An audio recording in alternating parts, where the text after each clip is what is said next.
Well, welcome back to the shop. So I've got something interesting today. I've got a 6-inch joiner here. I've actually had this in my shop for over 10 years. I replaced the cutter head on it, and I replaced it with a bird tool helical cutter head. And I've had it in the shop here, and I keep it upstairs for just milling out smaller pieces and things like that.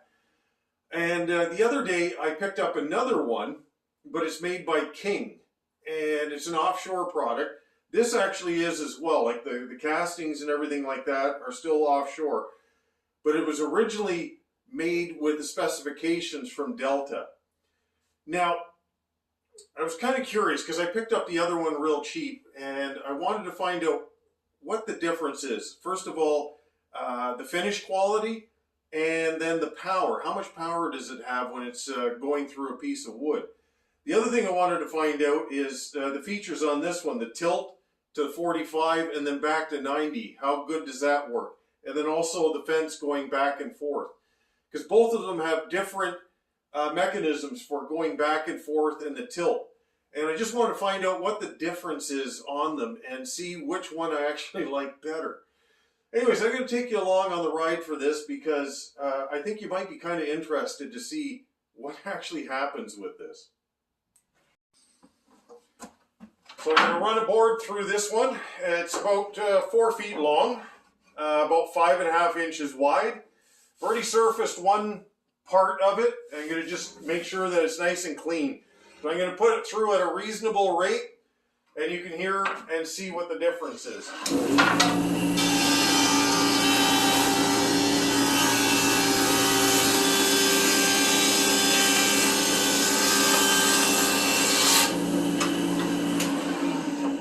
And that's just taking off about, a little bit more than a 32nd of an inch in this pass. But it came out pretty nice and clean on here. All right, so here's the first pass with the same board. I'm taking off the same thickness on it.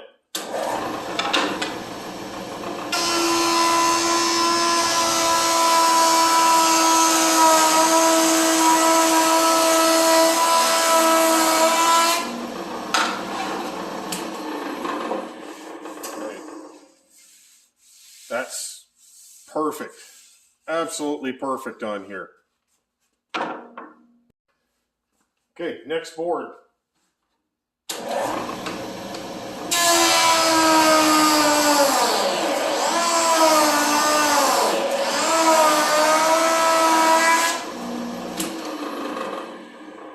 Okay, just wanted to see how it would be when I really gave it the business. So that slowed down twice there. Let's go test it out on the Delta. Okay.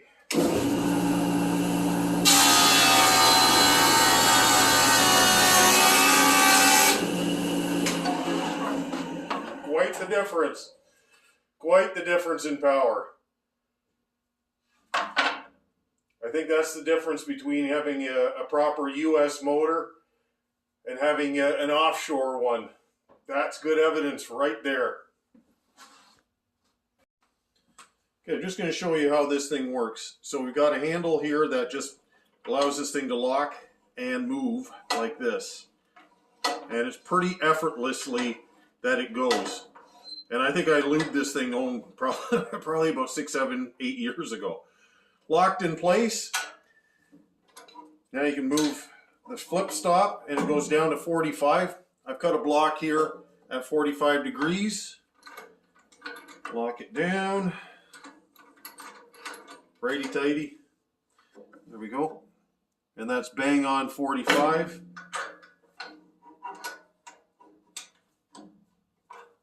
Lock it down.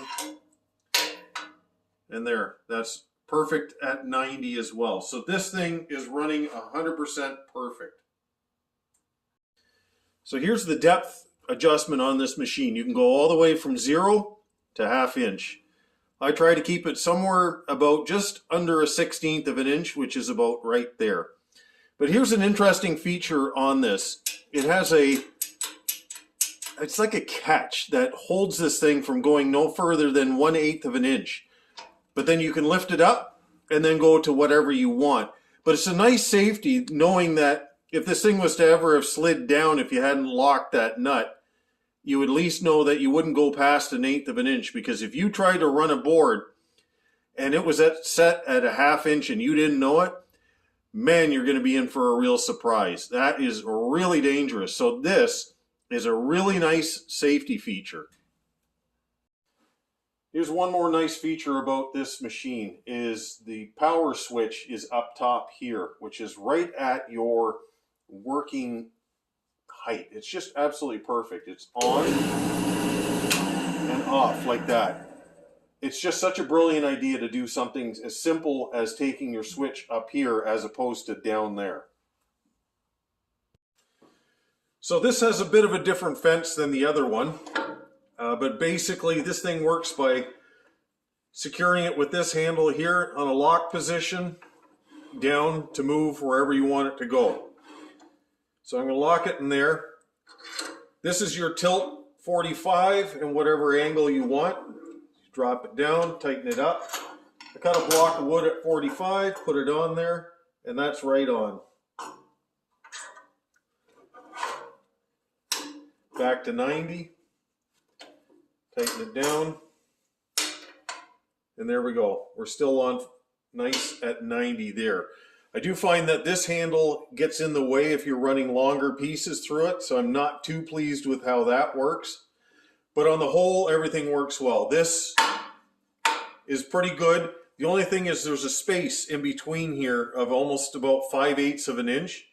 And if you're putting pieces of wood through it that are just a little bit under 3/4, it gets caught underneath here. And I find that to be problematic. So this would be better if it was a little bit lower. But other than that, it seems to work fine. So the other thing is just where that switch location, I'm going to show you where the handle position is on this.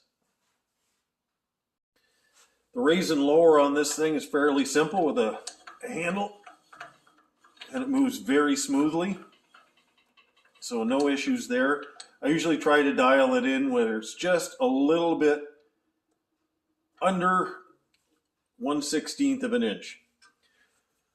Here's the on-off switch, which is down here and down. This works quite well because you can, when you're working, you can just hit it with your knee, but I do find them a little bit taller and I can't reach it that way. But on the whole, it's not bad. I do prefer it up a little bit higher though. So what's the conclusion on machines like this? I would say both, at the end of the day, did really good finish quality when you weren't pushing them hard. That being said, if you did want to push it hard, this one wouldn't do what you want it to do. This King is just lacking in power. It's rated at 11.4 amps. The other one's rated, the Delta's rated at 12.8 amps. So it's a 1.4 amp difference, but you could see in the way that when I ran them through on the test, 1.4 makes quite a difference in the quality of what you can do with that machine. The other thing was features. That Delta has some features that this one does not have. And one is just that for bringing the the table up and down with that lever, that is so nice. It's so easy to control. You just squeeze it, lift it up and down. Whereas this, you have to grab the handle, crank it up, then bring it down and then bring it back up. The other one, it was so simple to use.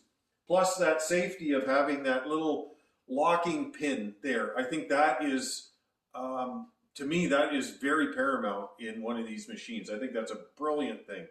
The other thing is the switch up at the top. I think that's a good idea.